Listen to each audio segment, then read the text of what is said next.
달마상법 이번 시간에는 의심이 많은 자를 알아보는 방법. 그러니까 의심이 많은 사람과는 뭔가를 함께 하긴 그렇죠. 뭐 자기 고민을 이야기하기도 그렇고 자기와 뭐 뜻을 같이 도모해서 뭔가를 한다는 자체도 의심이 많은 사람과는 하기가 힘들죠. 근데 어떠한 유형의 사람이 의심이 많은지 한번 시사점을 보는 정도로 보면 될 것 같아요. 자, 별거 이별하고 가면서 그렇죠? 이별하고 가면서 3번 세 차례 걸쳐서 회수 머리를 돌려서 보는 사람 그렇죠?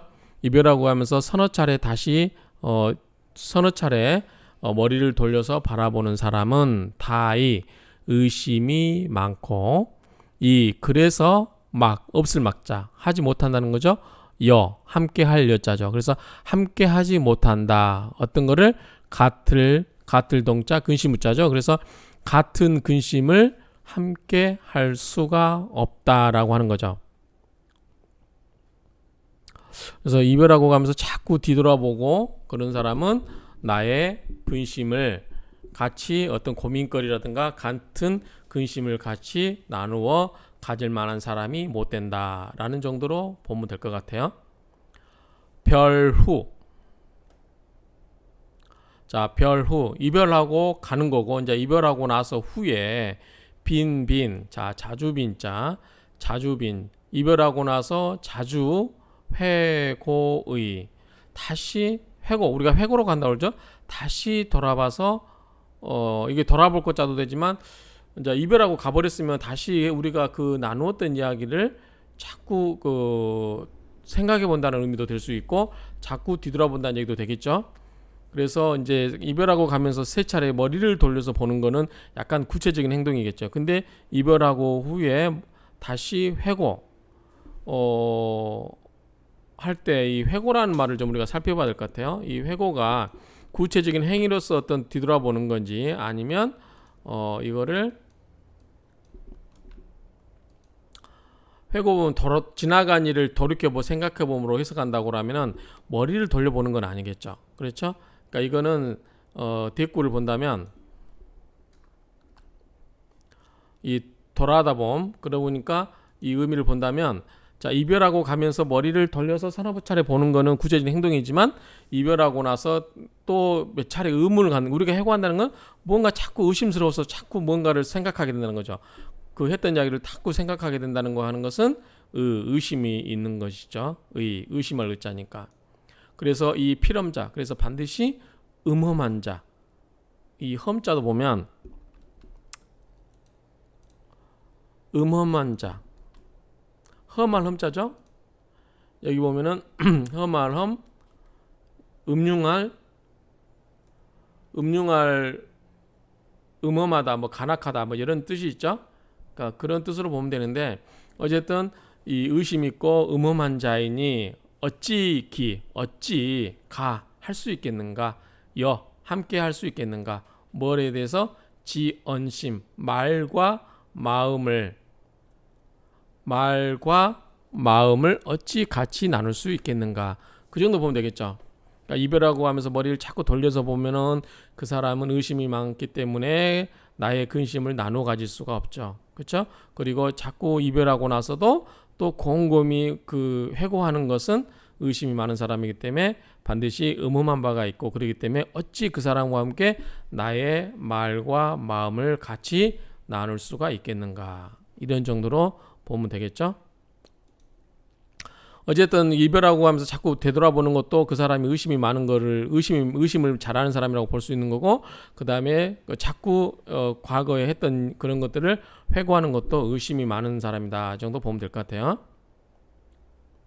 근데 갑자기 이 이야기가 왜 나온지 모르겠어요. 자, 간문은 여기에 해당되는 자리입니다. 간문 함 꺼질 함자죠. 빠질 함자 푹 꺼진다 하죠. 간문이 이쪽이 간문이 이 정도 되는 건가요? 푹 꺼지고 살이 이제 뭐냐면 심하다 정도가 원래 이제 주기살자인데 좀 심하다. 문인데 여기서는 이제 주름이겠죠. 주름이 침범하다, 범하다죠. 그러니까 주름이 간문 부위가 꺼지고 그 다음에 주름이 침범함, 즉 범하는 것이 심하면 이렇게 해석을 했어요. 일단은요. 심하면 철을 극하는데 필주이삼 반드시 두세 번 하게 된다. 반드시 철을 극하게 되는데 그게 두세 번이다. 라면 두세 명의 철을 극한다는 거죠. 그러니까 뭐 사별한다 뜻도 있고, 이 사별한다고 해석하시는 분은 보면은 이제 이렇게 사별한다 뜻도 있고, 사별한다고 보는 분도 있고, 그 다음에 뭐 극처한다 뭐 여러 가지가 있는데, 뜻은 이제 우리로 보면은 이별한다고 할 수도 있겠죠. 뭐 이혼을 하거나 그런, 차가 꼭 죽는다고 보는 건 좀 그렇죠. 요즘 세상이 어떤 세상인데 옛날처럼 쉽게 죽지 않죠. 병원 가면 사는데. 그래서 이별한다, 뭐 철을 극한다, 아니면은 뭐 처가 남편에 의해서 극을 당한다, 이 정도. 그러니까 꼭 극한다고 해서 죽는다라고 해석할 필요는 없는 것 같아요. 요즘은 이혼도 쉽게 할 수 있잖아요. 옛날처럼 매 맞고 사는 여자들 얼마나 있습니까? 없죠. 그렇기 때문에 더 그 정도 심하게 남편이 부인을 그걸 할 정도 되면 부인이 스스로 이별을 하겠죠. 이혼을 하든지. 그렇기 때문에 옛날처럼 그냥 뭐 사별한다 이 정도 보는 건 좀 그렇고, 요즘 여자들은 그걸 못 참죠.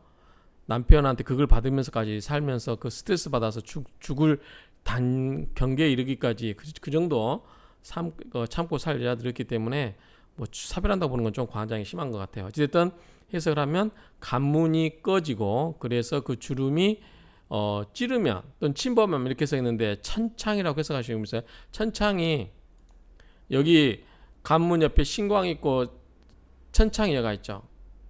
그래서 이 관문에서 주름이 시작해서 천창까지 주름이 있으면 이렇게 해석할 수도 있을 것 같아요. 그래서 관문이, 이게 원문에는 천창이란 말이 안 나와 있어요. 그런데 주선희 교수님 책에 보면 여기 보면 천창을 침범하면 이렇게 해석을 하신 분도 있어요. 그래서 이 관문에서 천창까지 주름이 이렇게 짙으면, 그 부위에 해당되는 주름이 있으면 철을 극하게 되는데 반드시 두세 번이다. 두세 번 그걸 하게 된다. 이 정도 보면 될 것 같아요.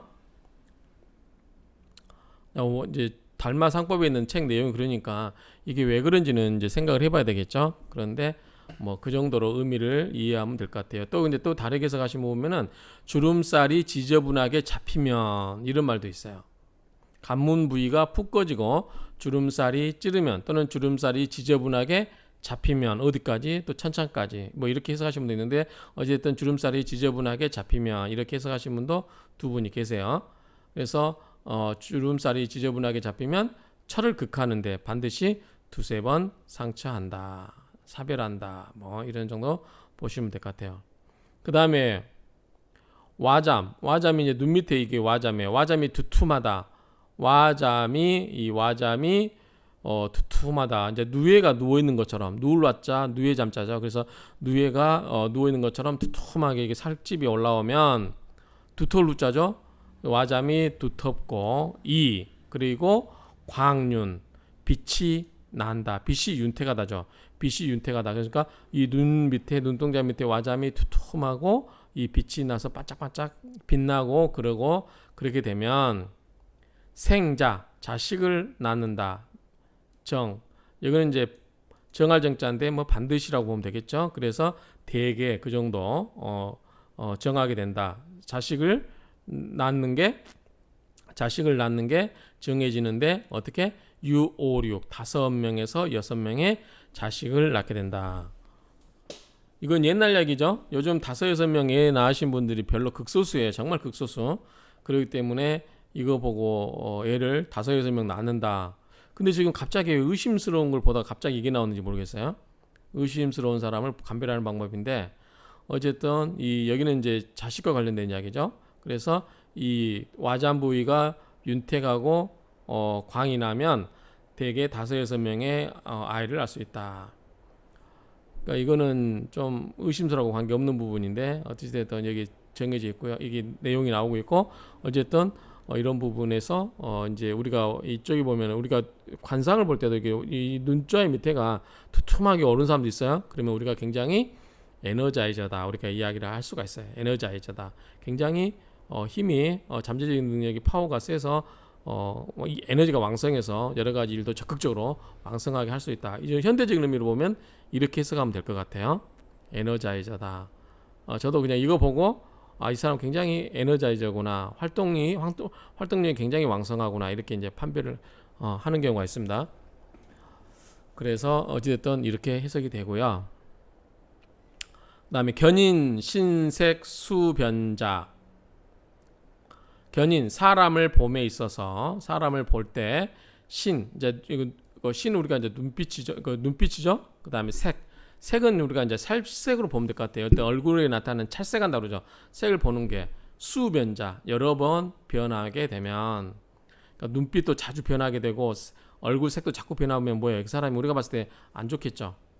그런 사람은 심겸, 자 겸자가 흉년들 겸, 모자라다, 부족하다, 어색하다 그런 뜻이에요. 그래서 마음이 부족하고 자 모는 꾀모, 도모할모 그 말이죠. 계책모. 그래서 그 도모함이 가벼워서, 그렇죠? 우리가 이제 겁 잘 먹고 질리는 사람들 있죠. 잘 질리는 사람들, 그 사람들은 뭐예요? 얼굴색이 자주 변하죠. 그다음에 눈빛도 잘 흔들리죠. 그러니까 그 사람의 얼굴을 봤을 때 눈빛도 잘 흔들리고 색깔도 잘 변하고 수시로 변하고 그런 사람은 마음이 여리거나 또는 부족하고 그 도모함이 가벼워서 비다이 비즉 뭐뭐가 아닌즉 비즉 뭐뭐가 아닌즉 다이 의심이 많지 않은 즉 담겁, 굉장히 쓸개가 겁을 잘 낸다. 그러니까 겁을 잘 내는 사람이란 말이죠. 겁이 많다. 그래서 우리가 그 사람의 눈빛과 얼굴색을 봤을 때 수시로 변한 사람은 마음이 부족하고 그 도모하는 바가 적어서 굉장히 의심이 많거나 그렇지 않으면 굉장히 겁을 잘 먹는 사람이다. 그 말이죠. 이해되시죠? 근데 여기를 보면 해석을 좀 이상하게 해석하신 분도 있어요. 자, 39번을 보면 의심이 많은 즉 담력이 있어 겁이 없는 사람이다. 이렇게 해석하신 분도 있어요. 근데 제가 봤을 때는 그런 뜻 같지는 않아요. 그러니까 옛날에 이 관상책들 보면 말이 무슨 말인지 모르거나 해석이 좀 논리가 앞뒤로 안 맞는 말이 좀 있는 것 같아요. 제가 틀릴 수도 있는데 어쨌든 의심이 많은데 담력이 있어 겁이 없는 사람이다. 비즉을 의심이 많으면 대부분 겁이 많죠. 그렇죠? 우리 개들도 보면 막 굉장히 와서 이렇게 터치만 하고 겁을 먹으면서 싹싹 설치하고 그러면은 겁이 많은 거잖아요. 의심이 많기 때문에 뭔가를 의심이 많은 사람들 주로 겁이 많은 건데 이거는 의심이 많은 즉 담력이 있어 겁이 없는 사람이다. 이거 해석 좀 이상한 것 같아요. 그래서 비즉을 그대로 해석하면 자 비다이 이렇게 해석해야 되죠. 의심이 많이 있는 게 아는 즉 겁이 담이 겁이 있다. 그렇게 해서 직역하면 그렇잖아요. 그러니까 의심이 많거나 그렇지 않으면 겁이 있다. 이렇게 해석하는 게 맞을 것 같습니다. 이 부분도 좀 해석이 이상해요. 자, 들을 청자잖아요. 말을 들어요. 말을 듣는데 이미 이자요. 이미. 근데 이걸 기자로 해석한 책도 있는데 이미 이자로 해석하겠습니다. 이미 다 했어요. 말을 들었는데 말을 듣는 게 이미 다 했다. 즉 말이 끝났다는 얘기죠. 이 말을 듣고 있는 게 이미 다 끝났는데 미지자 알지 못하는 자는, 그러니까 말을 다 듣고서도 그 말이 무슨 말인지를 알지 못하는 자는 심치 달리치자잖아. 막 마음이 분별하게 막 달리치자 분주히 달린다는 거죠. 마음이 막 쿵쾅쿵쾅하고 달리는 거예요. 그래서 병에 이르게 된다. 우리가 어떤 말을 이게 지금 저도 상상을 해보는 거예요. 말을 듣는 것을 다 했어요. 상대방하고 말을 다 들었어요. 그런데 그 상대방이 말한 말을 뭐 말인지 모르겠어요. 말지 못하게 되면 가슴이 쿵쾅쿵쾅하죠. 이해를 못했으니까. 그래서 마음이 달리게 되고 병에 이르게 된다.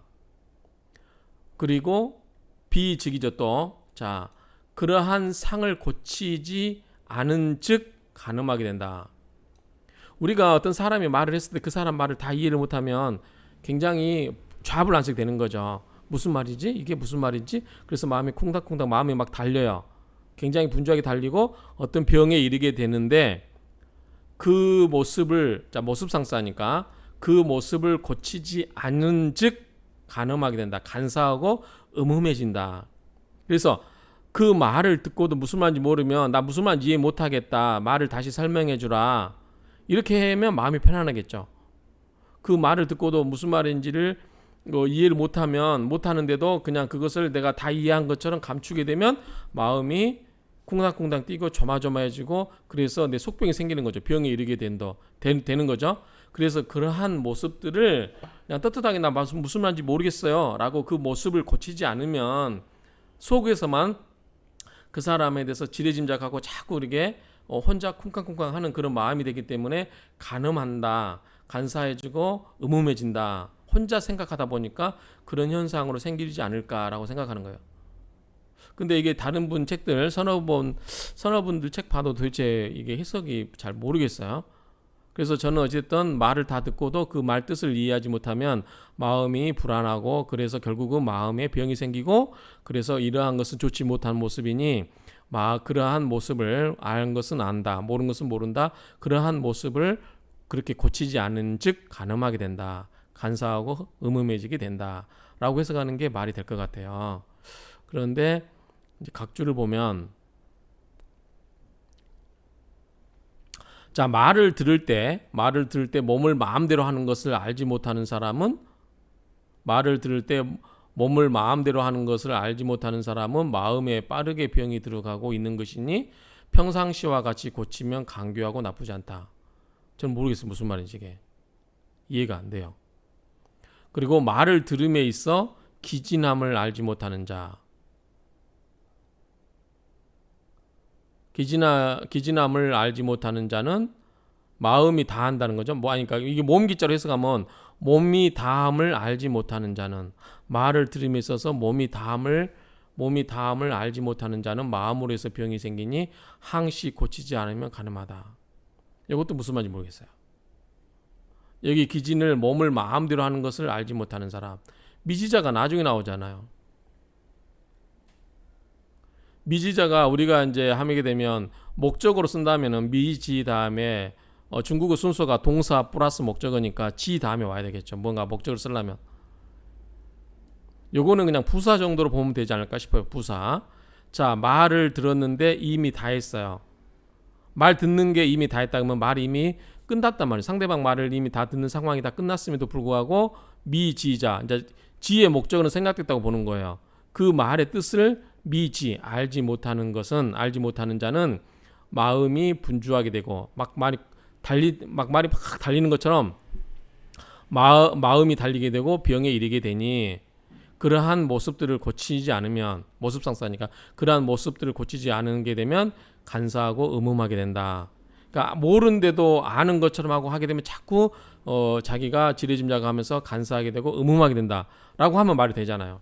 그런데 이렇게 각주처럼 해석하게 되면 도대체 무슨 말인지 이해가 안 돼요. 그래서 저는 이렇게 해석을 하겠습니다. 그래서 이미 말을 다 끝났음에도 불구하고 그것을 알지 못하게 되면 마음이 분주하게 되고 그래서 병에 이르게 되고 그래서 그러한 모습들을 고치지 않게 되면 사람이 간사하고 음흉하게 된다. 그래서 아는 것은 안다, 모르는 것은 모른다. 이렇게 이야기하는 게 맞지 않을까라고 생각을 합니다.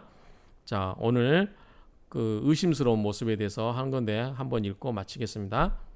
자, 별거 3번 회수다이 이막여 동우 벼루 빈빈 회고의 이 필엄자 기가여 지연심 간문함이 살문침 극처 필주의삼 와잠후이 광륜다 생자정유오륙 견인신색 수변자 필겸모경 비다이즉 담겁 청언이진 미지자 심치병지 비계상즉 간엄이라. 이렇게 해서 마치도록 하겠습니다.